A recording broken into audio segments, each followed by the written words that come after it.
স্বামী মারা যাই বুঝিব বা বিবির কাছে বসে বসে কান্দে, আল্লাহ আল্লাহ আমার প্রাণ প্রিয় স্বামী, মরণটা আমারে দেখ, আমার হায়াতটা স্বামীরে দেখ।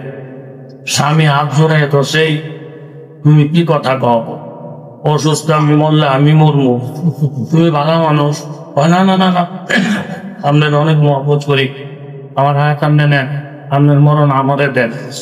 এইসব মুখের আলাপ সালাপ থানবুল্লাহ লেখছেন পছন্দিদা অত্যাচার মধ্যে। এইসব আলাপ সালাপ করে জন গেছে রাত্রিবেলায় গরু একটা সুইটা পানি খেতে গিয়া মাথার মধ্যে কলসি আটকেয়া গরু বিপদে বসে, এদিক সেদিক কিচ্ছু দেখে না। বুঝতে বুঝতে এগো আওতা ব্যাগের মধ্যে এসে ঢুসা দিছে, এদিকে ঢুস মারে এদিকে ঢুস মারে। ওইদিকে কইনা লীলা বিকালবেলা কইলাম আল্লাহ না আমাদের মরম দেয়, আমাদের মরম দেয়। জানালা বুঝলে কি বড় আজ হয়ে উঠানের মধ্যে এদিক ঘুরে এদিক করে বেরিয়ে মা গো কইতে কইতে তো আজকে লাইসেই করলো। জানালাটা ফাঁক পূজা সলটি কে আসবে রুগী এই নড়ে না